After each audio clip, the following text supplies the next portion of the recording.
I want to thank you all for taking time away from your busy schedules to learn about our proposed budget for 2013-14 fiscal year. I know that everyone has a lot on their plate in work and family and the multitude of other things that tug at us every day, so thanks for being here. But also know that your presence here means that you care about the children of Detroit and their future and want to be a part of the movement that contributes to their success going forward. When we launched our new 5-year strategic plan in April, which was a result of an intense community-driven effort that I'm sure many of you participated in, I share with you that I truly believe that Detroit Public School is at the most important crossroads in its history. At that time, I said that we must make necessary and bold changes quickly in order to ensure that this district will not just survive but thrive. I believe that more now than ever before when I said it then. Collectively, we must work to create neighborhood-centered quality schools that meet the needs of our students and their families with high-quality educational programs in a safe environment that positions the schools as a true hub or center of the community it serves. In light of increasing competitive challenges, as well as long-term demographic trends, we must work to increase our market share of school-age children by becoming the educational provider of choice, and we must deliver real results in every aspect of it. In short, we must go on the offense. When I say this, I mean we must all be committed to doing everything in our power to not only retain the students currently attending Detroit Public Schools, but also to attract at least 5,000 new students through an unprecedented, aggressive, summer-long enrollment campaign. Because we understand that our schools know the neighborhood and communities better than anyone, this campaign will, for the first time, place its focus on marketing individual school buildings and their academic enrichment programs that are so important to the parents in our community. We're counting on all of you to rally around the schools to help them in this critical effort. If you know of a family looking for a school to send their children, refer them to Detroit Public Schools. We have 96 of them that have their own strengths and styles of instruction that could be a fit for any student and their learning needs. From the Paul Robeson Malcolm X Academy and its African-centered curriculum to Ben Carson's High School of Science and Medicine, which is educating the doctors of tomorrow, to foreign language immersion in culture studies, or FLICS, where students are immersed from the earliest grades in a foreign language and its culture, to be reimagined Randolph Center and Technical Center programs that will allow students to receive not only a diploma, but also an associate's degree, certification in the skilled trades, and an apprenticeship. DPS truly does offer the best educational options available. I'm convinced that by planning to win and not to fail, we can create a stronger, more sustainable DPS and play an increasingly vital role in Detroit's revitalization. The proposed fiscal year 2014 budget is a bold statement and a tangible example of a school district that is no longer planning to fail. This budget is balanced, adheres to our responsibility to reduce expenditures while emphasizing stability and reducing the negative effects of change and churning that have regrettably served as a hallmark of our district for so many years. It also represents the continuing need to evaluate central office services and all service areas to reduce costs and better serve customers while improving technology. For example, we anticipate that the district's utility expenditures will decrease by $3.2 million, or 17%, though continued development of our comprehensive energy conservation plan, which is outstanding, the changes that are being made by schools, by principals, by teachers, and our students. The proposed fiscal year 2014 budget is based on a total membership for funding purposes of 51,160 FTEs, which is an increase of 2.68% over the fiscal year 2013 amended budget. Because we understand and support that our schools are the center of our neighborhoods, the proposed fiscal year 2014 budget represent far fewer school closures than in many recent years, for a total reduction of only 4 school programs. It also maintains class size ratios at the same level as the previous year, with the exception of 2 grade levels, 4th and 5th grade, where averages will increase by 2 students, from 33 to 35. And it retains a class size set for the critical kindergarten through 3rd grade at 25, as well as for all grades 6 through 12. And overall, all expenditure line items will decrease with a projected savings of $87.5 million, or 11%. Importantly, the only expenditure line item that will increase is instruction. Funding for instruction will increase by $1.8 million, or 1%. And as I said earlier, we must become the educational provider of choice in Detroit, and the only way we're going to achieve that status is by continuing to direct more resources into our classrooms. Although not as much as I'd like, this increase continues our forward momentum in this area. Debt service will remain generally constant at $53 million. As they did last year, all central office units participated in a zero-based budgeting process and presented strategies to reduce expenditures by 10 to 15% in each department. And ZBB, or zero-based budgeting decision packages, were developed by each unit, and final reductions represented those actions that would not negatively impact educational programs or result in potential enrollment declines. Through the implementation of zero-based budgeting throughout central administration departments, DPS has identified $27 million in cost savings and reduction of 50 full-time positions.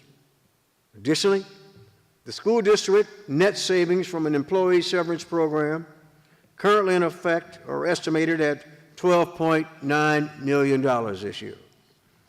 This district will also continue with the same methodology for its 9 Detroit Rising self-governing schools, with additional autonomy being given to principals, and these schools not being restricted to the staffing formula within this budget. Moving into the second year of this innovative new educational structure in this district, I'm proud of all those involved.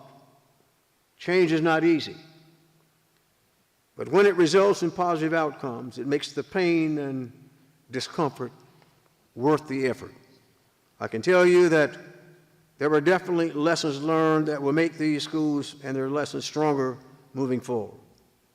The proposed fiscal year 2014 budget also assumes that the district will not borrow funds on behalf of the EAA. Will not borrow funds. And finally, I want to share with you all that, as I stand here today, work is being done in earnest by strategic planning implementation teams that are working hard to develop on the first phase of bold actions for my strategic plan that will be evident to the parents by the first day of school this fall. We didn't do it and put it on a shelf. We're going to put it to work. These include universal pre-K for all eligible 4-year-old students, art and music enrichment programs district-wide, career academics offering diplomas, certificates, associate's degrees, and apprenticeships upon completion, community school models, safety enhancement, customer service programs and training, additional parenting programs including a new parent university, and new attendance and code of conduct policies have been issued. Combined with sustained academic progress, as witnessed by MEP scores and graduation rate gains, along with physical responsibility, these programs will create a sustainable course toward many years into the future for Detroit Public Schools. I want to thank you all for your commitment to being a part of our effort to address DPS challenges and to do what is best for our students, because it truly is about the kids. It's about the kids. That need and the support that you provide has never been more important. Now I'd like to introduce Bill Aldridge, our Chief Financial Officer and Administrative Officer, the man behind the numbers who will explain things in greater detail.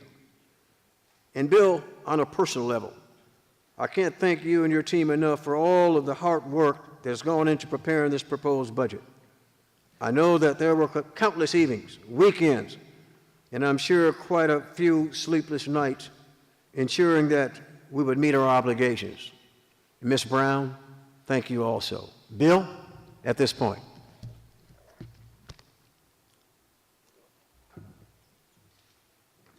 Bill Aldrich. Thank you, Mr. Roberts. Good afternoon again. As Mr. Roberts indicated, there were a number of district staff that contributed to the crafting and preparation of this budget. He thanked Mr. Lois Brown. I'd like to add to that Mr. Dennis Johnson, who is our Executive Director of the Office of Management and Budget. I'm going to begin my presentation a little different than I traditionally have presented a budget. I'm going to start with the big picture and then drill down to more detail. In other words, we'll look at the numbers.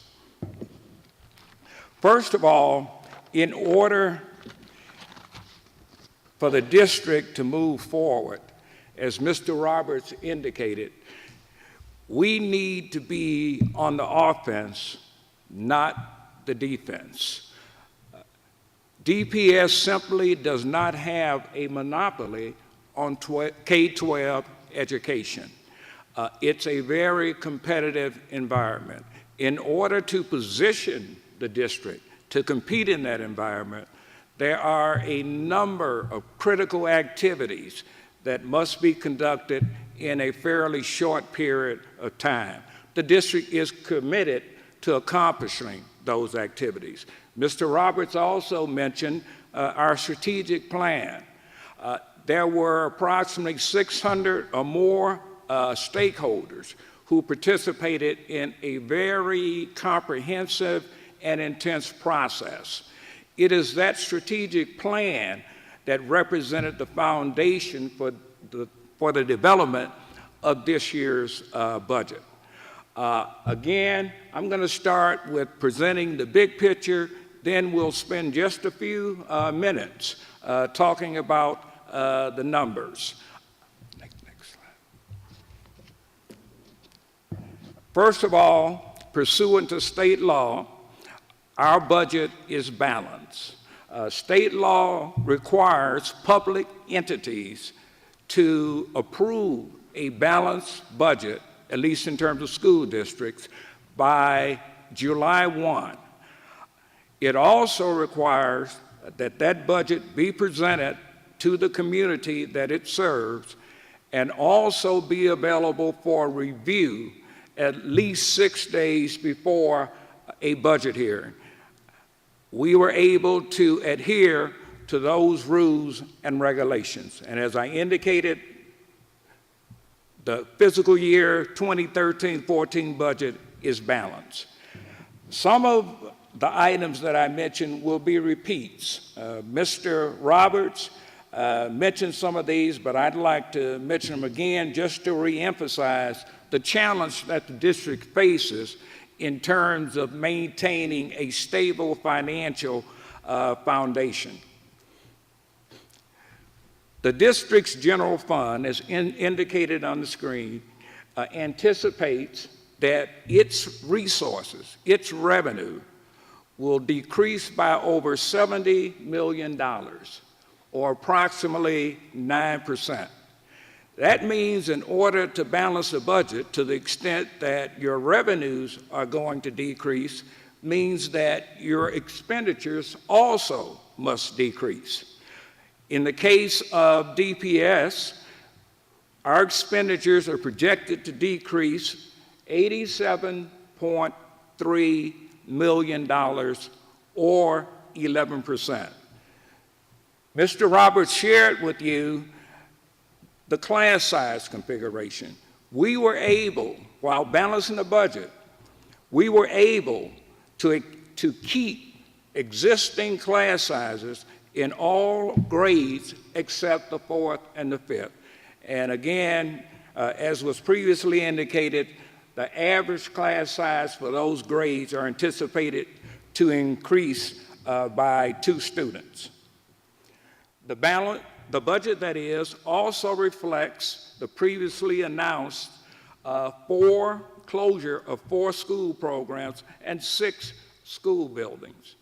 The district still must face the fact that it has overcapacity, but with the aggressive and offensive strategies that will be implemented over the next fiscal year and even after that, we anticipate that capacity, excess capacity, will be greatly reduced. But it's going to take all of us to participate in an outreach effort that will again bring students back to DPS.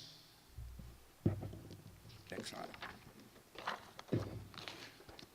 For bean counters and accountants, this next slide represents, again, a piece of the big picture. Pursuant to state law and the state of Michigan accounting manual, the district is required to maintain certain funds, if you will. And by funds, I mean a set of self-balancing accounts. What you have on the screen is a listing of the funds that DPS currently utilizes in terms of performing its accounting and budget tasks. This first fund, Fund 11, the General Purpose Fund, is where traditionally deficits occur. And the reason for that is Fund 11 is referred to as the fund of last resort. In other words, if other funds overspend their resources, Fund 11 must absorb those over expenditures. So again, Fund 11, when we talk about fund deficit, we're really referring to Fund 11. Looking at the current fiscal year, and our fiscal year ends June 30th of each year. And obviously, the beginning of our next fiscal year will be July 1. For fiscal year 2013, we anticipate a small deficit, a small operating deficit. That deficit, we believe, will amount to approximately $5.8 million.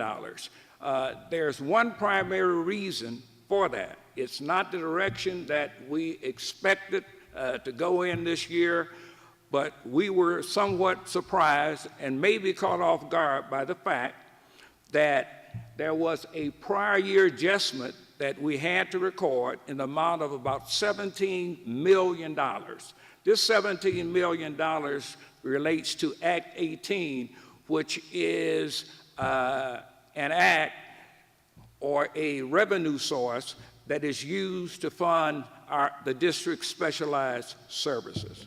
Moving past the current fiscal year, let me say a few words about the upcoming fiscal year, which will end June 30th, 2014. Again, as I mentioned, the general fund, which consists of approximately 10 sub-funds, is really the district's operating fund. Most of the transactions, at least economic and financial transactions that occur in the district, will be recorded in the general fund. As it relates to the general fund, we anticipate that we will collect approximately $685 million during the upcoming fiscal year. Most of those resources come from the state of Michigan. We anticipate that state funding for Detroit will amount to approximately $368 million, followed by federal funding, which we anticipate will be approximately $177 million.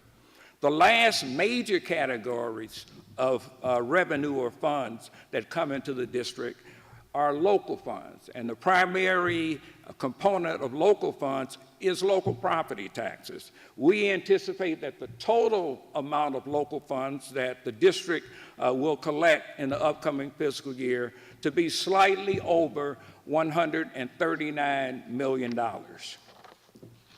Let's say a few words about each primary category of funding.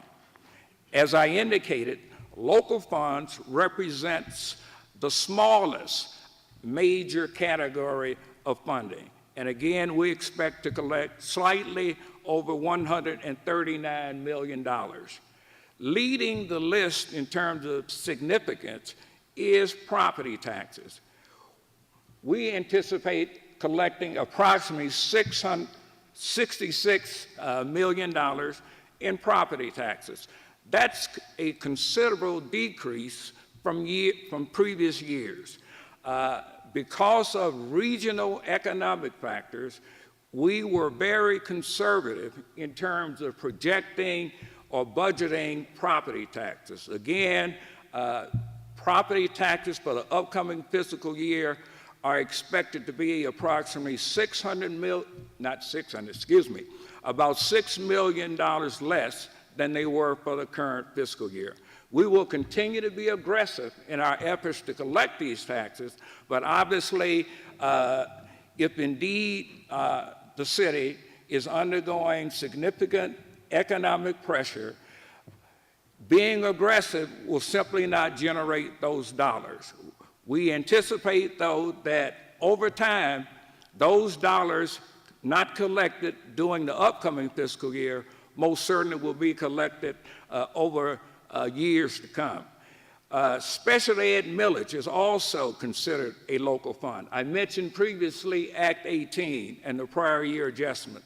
This year, we provided for in the budget or anticipated that there may be prior year adjustments that will occur in our upcoming fiscal year. We won't be caught by surprise again. We have provided again in this budget an allowance for any prior year adjustments that might occur relating to Act 18. Act 18 funds come from the Wayne County Regional Education Agency, and we expect those funds to amount to approximately $44 million this year.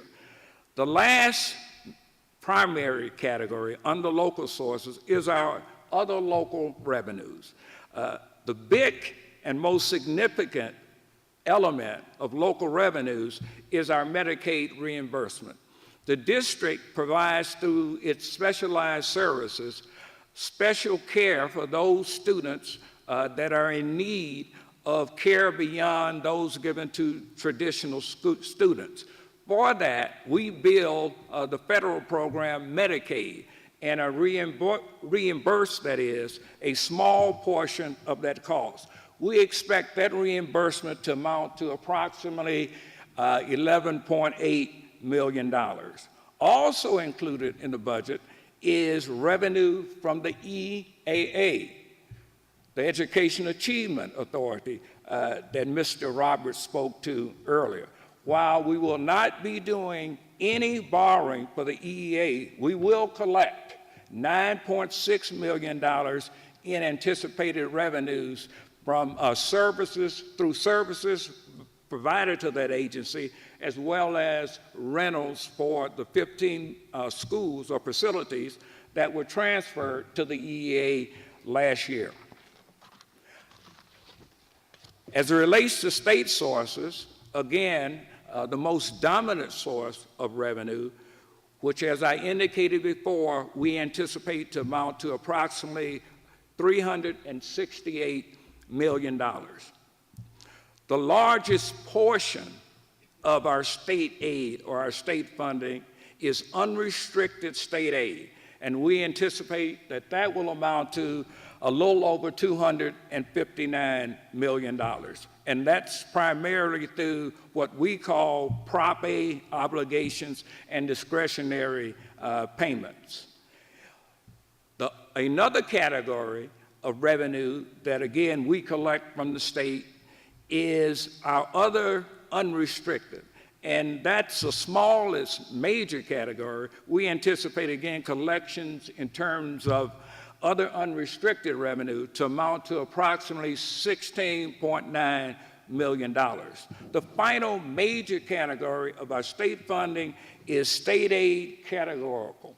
State aid categorical is funding that frankly have certain rules, certain regulations, certain provisions that the district must adhere to. In other words, these dollars are not restricted. We spend these dollars based upon guidance that we receive from the state.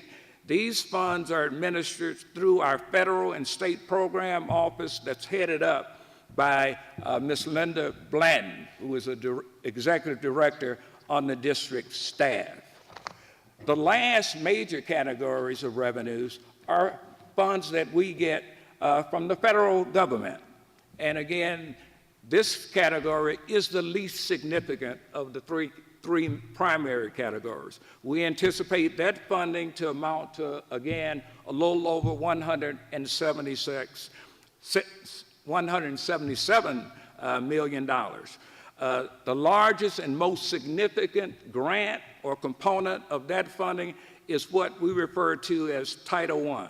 And Title I funding is used to supplement other funding and given to schools with a large concentration of low-income students to assist, again, the district in meeting their educational needs. We anticipate that funding will amount to approximately $130 million, almost half of all the federal funds that the district anticipates that it will receive in the upcoming fiscal year. Another important category under the federal sources is Title II.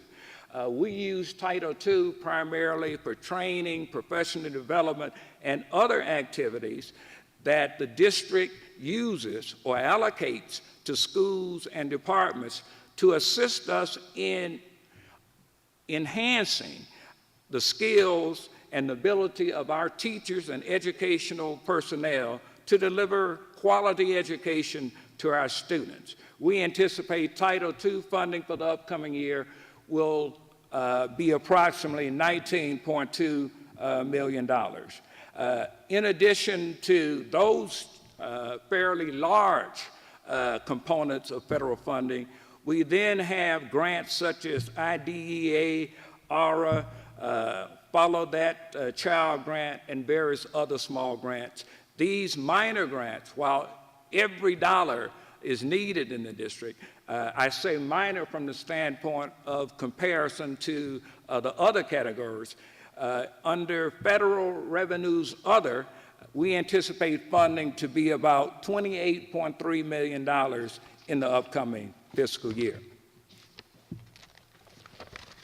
Let's talk about expenditures. In order for the budget to be balanced, as I indicated previously, revenues must equal or exceed expenditures. So the other side of the budget equation, other than revenues, obviously is expenditures. Let me say a few words about the district's primary and more significant expenditures. Our budget, our detailed budget, literally consists of thousands and thousands of line items. So what I'm sharing with you this evening obviously is a summary of what we refer to as a roll-up of our expenditure base. During the upcoming fiscal year, we anticipate that we will reduce total expenditures by in excess of $87 million. One of the things that we did to help drive down our expenditure base was, as Mr. Roberts indicated, we implemented or continue to implement zero-based budgeting. Zero-based budgeting simply puts a significant amount of authority and power and flexibility in individual units' hands. The theory is that they know better how to spend those very, very scarce resources that they receive. Through the implementation or continuation of zero-based budgeting, we were able to identify $27 million in cost savings and other reductions. This is within the district's central units. In addition, during this fiscal year, we implemented what is referred to as an employee severance plan. The goal of this plan, frankly, was to reduce the number of district positions as well as the average salary of those positions in the district. In an analysis that was performed in the middle of this fiscal year, we noted that approximately 80% of our employees are at the maximum wage or salary level.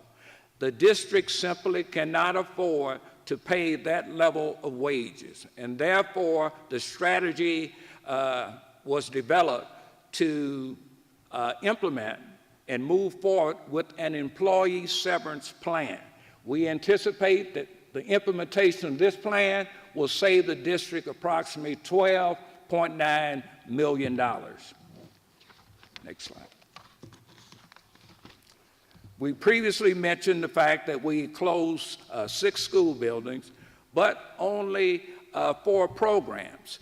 2 programs that were included in the 6 school buildings that were closed were transferred to other facilities. Most of you know, and again I'm referring to expenditures, most of you know that the most significant component of our expenditure base is personnel costs. And again, that was one reason why the severance program was implemented. Personnel costs represents approximately 66% of every dollar that the school district spends. And I'll show you a graph that depicts, again, a comparison of personnel expenditures for the current fiscal year versus our anticipated expenditures for the upcoming fiscal year. At any rate, we reduced personnel costs in this budget by approximately $67 million, or 13.2%. Purchase services, which consist of utilities, consultants, books, all types of non-personnel types of expenditures, was reduced by approximately $14.5 million, or about 10%. In addition, we will continue to implement what we refer to as strategic sourcing during the current fiscal year, and I think this is the first time that this management tool through our procurement office has been implemented in DPS. While very popular in industry, very few school districts utilize this particular, again, management tool or management technique. We were very successful during the current fiscal year. Implementing strategic sourcing saved the district approximately $6 million. And for that, I'd like to thank our Office of Procurement and Logistics that's headed up by Ms. Tracy Joshua, who's sitting at the end of the table there. In addition to that, we realized that if we are going to eliminate our deficit and right-size the district, we must leverage technology. We have committed to upgrade our technology platform in our upcoming fiscal year. We believe that a minimum of $9 million will be saved through reorganizational efforts, as well as, again, the implementation of PeopleSoft 9.1. Currently, our technology platform is antiquated and simply does not meet the business needs of the district. It's been around, I think, probably at least 11 or 12 years. And again, since that time, technology has made significant leaps and bounds, and the district is just behind schedule in terms of upgrading its technology.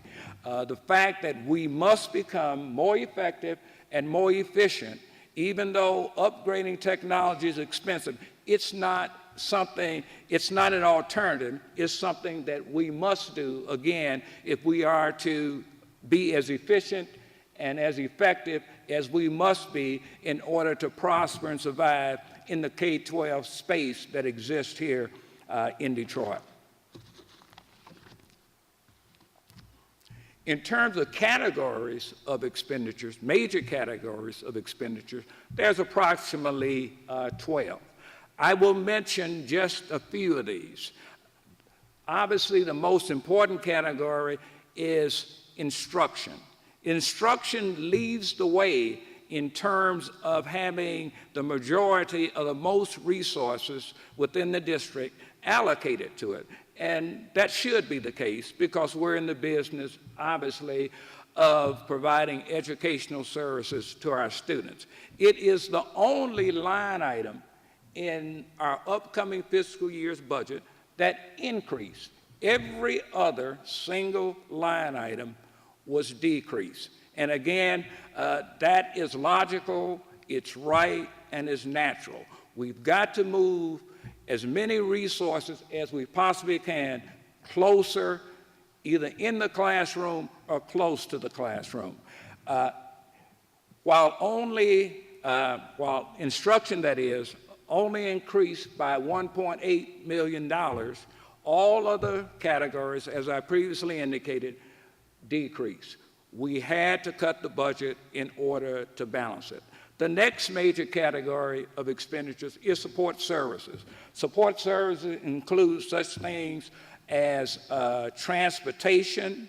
It includes HR, which is our human resource services. It also includes accounting, our budget office, so forth and so on. In other words, within this category expenditures are those activities and tasks that support the delivery of instruction to our students. That particular category was decreased by the largest amount. We anticipate and project that our support services expenditures, that is, will decrease by approximately $74.3 million, or a total of 22%. Almost a quarter, or 25% of all our support service allocations will be cut in the upcoming fiscal year. There will be additional reductions that the district will make as a part of the implementation of PeopleSoft 9.1. As we gain additional information, we gain additional data, we become smarter about our operations, it is anticipated again that very close to mid-year, the district will implement other cost-saving strategies, such as, again, strategic sourcing, as well as, again, process reengineering. Process reengineering is that process where you examine literally everything that you do, every task that is performed in the district, and you streamline it. You take away those activities, frankly, that do not add value to the district's operation. Process reengineering is relied on very heavily in the private sector, but again, the public sector, very few entities or institutions in the public sector rely on process reengineering as much as it should. It's going to be different in DPS. That particular process or methodology will represent the flagship of our effort to continue to right-size and to identify reductions and cost savings that, again, will allow the district to eliminate its long-term legacy deficit.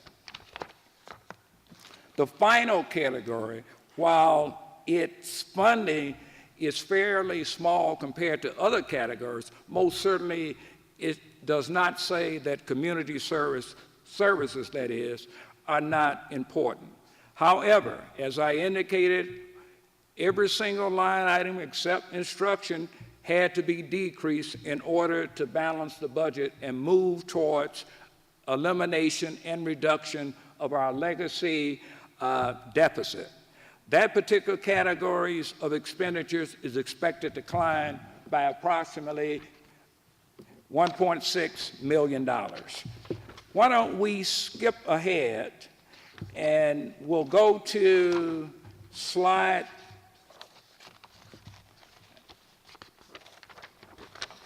18. Slide 18 represents a table that reflects the general fund projected revenues for the upcoming fiscal year. I won't go through and repeat myself in terms of the numbers, but as you can see, we anticipate that revenue will increase by a total of 9%. The percentages that are in the right-hand column represents the percentage change from the current fiscal year to the upcoming fiscal year. And as you notice, in every single category, we're reflecting or anticipating that we'll have reductions. Those reductions, again, total approximately 70 some million dollars. The next slide is a graphic illustration of what we anticipate will happen to our revenues when we compare the revenues that were collected this year with the revenues that we anticipate that we'll collect in the upcoming fiscal year. Next slide. As I indicated also, in order to have a balanced budget, the equation, which is revenue must equal expenditures or exceed expenditures.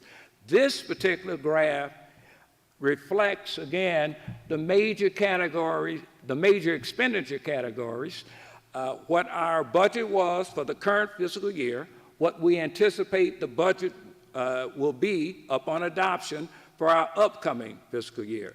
And again, as you see, and as I spoke to earlier, the only budget line item that has increased is instruction, and that is, again, the $1.8 million, or approximately 1%. Every other, again, single line item in our expenditure budget decreased. The bottom line, as accountants say, is that the net change in fund balance that's anticipated for the upcoming fiscal year is about $5.6 or $5.7 million. This is what is included in this proposed budget. I'll also repeat that during mid-year, it's anticipated that other budget alignment strategies will be implemented to enhance and to increase, again, our fund balance, or at least the elimination of our existing deficit. The next slide is a graphic illustration of what we anticipate our expenditures will look like for the upcoming fiscal year as compared to the current fiscal year. Slide 23 is a projection of our fund balance. This is an analysis based on the data and information that I shared with you. When it's all said and done, we expect that our ending fund balance for the upcoming fiscal year will be about $76.5 million. That's before any mid-year adjustments. And again, it's anticipated, in fact, staff in the Department of Management and Budget has already began to look at strategies, to analyze methodologies that will allow us to further reduce the fund deficit. Our budget, at least our deficit elimination plan, which was approved by the state in January, requires the district to eliminate its deficit by the year 2016. That means we will have only 2 additional years after the upcoming fiscal year. So we're going to have to step up the pace and be much more aggressive in terms of implementing strategies and enhancing our revenues. Again, that's the way and the only way we're going to be able to eliminate and continue to reduce the deficit that was inherited by this administration. Next slide, please. Let me talk about some of the challenges that we face, and there are many. Obviously, we don't have time to talk about them all this afternoon, but I would like to touch upon just a few. Maintaining a balanced budget with declining student enrollment. Most of the revenues that the district receives is generated based upon the number of students that are enrolled in the district. State aid, Title I, Title II, I could go on and on, but again, I would say 90% or more of our revenue is dependent on our student enrollment. Therefore, what Mr. Roberts said about aggressively outreaching and recruiting students is a necessity. It's not an option. It's a necessity if the district is going to be able to reduce its deficit and, in fact, eliminate that deficit. Another challenge is the needs of our students have changed. And that means we must update our educational delivery system. A very challenging goal when, again, you see that in the case of our revenues, we anticipate that they'll be reduced or decreased by in excess of $70 million. And at the same time, we're cutting resources to the tune of about $87 million out of our budget. I mentioned reengineering before. That's something that, as far as I'm concerned, will begin July 1 and will not end until the end of our next fiscal year, which will be June 30th, 2014. Another challenge that the district faces is our debt. There's been a lot of discussion across the state about the debt level that public entities have to be faced with. Detroit Public Schools is no different. We pay approximately $53 million a year, $53 million a year in terms of what we refer to as debt service, commonly known as interest and principals. Much like on your mortgage, you pay interest and you pay principals. We pay interest as well as principal on the debt that we have. And again, that amounts to approximately $53 million a year. We're not sitting back, wringing our hands and crying over where we find ourselves financially and budgetarily. Slide 27, please. We have either engaged or will engage in a number of strategic activities that are meant to address and to deal with the challenges. I've already mentioned pupil enrollment. There will be an aggressive effort implemented and conducted over the next few months to increase the number of students that attend DPS. Our survival depends on it. I also mentioned the implementation of PeopleSoft 9.1. In the words of Mr. Roberts, there's too much pencil and paper that exists in the district. The world has moved closer to a paperless environment. We need to move in that same direction by eliminating very extensive and significant manual processes. We do that again by enhancing the use of technology, where we'll be moving towards implementing PeopleSoft 9.1 as rapidly as we can possibly make it happen. We also need to develop our staff, our employees. The most valuable asset to most service organizations is its staff. Teachers enjoy a fairly significant amount of professional development. Local staff in central offices can't say the same thing about them. In the upcoming year, we plan to aggressively implement a professional management development program, not only for our teachers, but also our central staff. I've mentioned reengineering, the continuation of strategic planning. We also need to enhance our cash management techniques. For a district that's in a deficit position, cash is king. In other words, your cash flow, because of declining revenues, obviously does not enjoy the robust growth that we would like. That means every single dollar that comes up into the district, that is, must be spent wisely and timely. The other thing that we will do, again, in terms of major initiatives, is that we will re-engineer or enhance what's called a position control system. Approximately 65% of all our expenditures, again, as I mentioned before, are personnel expenditures. Therefore, if we are to maintain control and enhance the management of the district, we've got to be able to control and manage our personnel expenditures. This position control system that will be enhanced will provide for increased and enhanced reporting. It will allow managers to make informed decisions and quicker decisions relative to, again, how personnel within the district is utilized. How is the budget considered balanced if there is a deficit at the end of the fiscal year? Okay. Budgets are prepared on an annual basis. In our district, and in fact in most public entities, June 30th of each year represents the end of a fiscal year. A balanced budget means that the budget for that particular fiscal year is balanced. And again, the definition of being balanced is that revenues either equal or exceed expenditures. So it's on an annual basis that we look at a budget and make a decision whether that budget is balanced or not.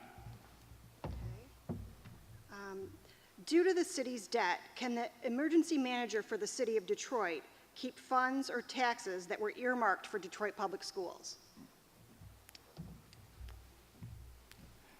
Obviously, whoever developed that question knows that, excuse me, the district utilizes the city of Detroit to collect its property taxes.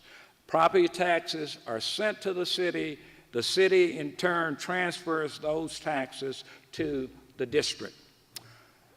Those taxes belong to the district and do not represent city assets. They are simply a flow-through. So again, the title to those property taxes collected by the city remain with the school district, and therefore I do not anticipate that there will be any negative repercussions if indeed the city does declare bankruptcy, that those taxes will continue to flow to the district.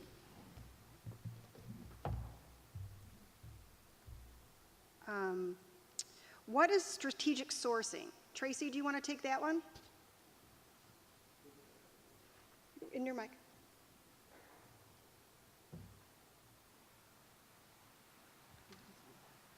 Okay, can you hear me? Strategic sourcing is a process where you look at your entire supply base and you look at it from a standpoint of the impact of those suppliers, and you look at their total price and cost to the district, and you analyze that, and you bump that against what our requirements are and what our academic team, our operation team, et cetera, requires. And then from a cost standpoint, you address that with the supply base. Mr. Roberts? An additive to that for a second. When I came on board, one of the greatest threats that we faced was procurement.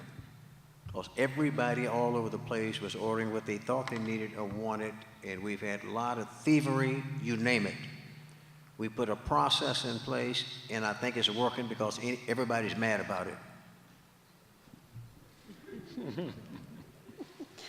Mr. Roberts, this isn't exactly related to the budget, but it's... Can't hear you. This isn't exactly related to the budget, but it's tangentially related to the budget. Is it true that EAA schools lease DPS schools school buildings for $1 a year? The answer is no. Will you please give them the financials on the lease arrangement for EAA, Bill, please? how much do the EAA schools lease our schools for? Yes. I previously mentioned the fact that the district anticipates receiving approximately a little over $9 million excuse me, from the EAA. Most of that represents rental payments for facilities that are leased to the EAA. Of that $9 million, approximately $2 million relate to services that we provide to the EAA. And they pay, in addition to the cost of those services, an overhead rate that is meant to cover central administration and the fact that, again, DPS provides those services. So we don't lose any money off of providing those services to the EEA. The other component of the $9 million that we anticipate collecting from the EEA represents essentially rental. So that's about $7 million. We charge the EEA a premium to the extent that out-of-district, non-Detroit resident students attend their schools, they pay us a premium. And that premium is quite hefty, if you will. On an annual basis, we actually get data, collect data from the EEA, determine how many, if any, non-resident students attend, again, those 15 facilities, and we bill the EEA an extra premium for, again, having those students. So we collect, in summary, about $7 million, or anticipate we'll collect about $7 million in rental fees from the EEA in the upcoming fiscal year. So no, it is not $1 that we charge.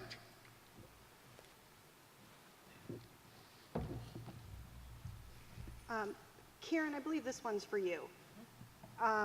Where do you plan to reduce DPS school employees this year, if not cutting teachers?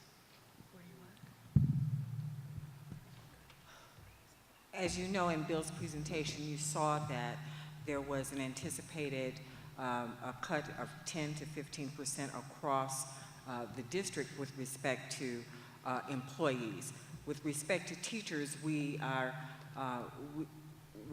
fought tooth and nail to maintain as many teachers as we possibly can.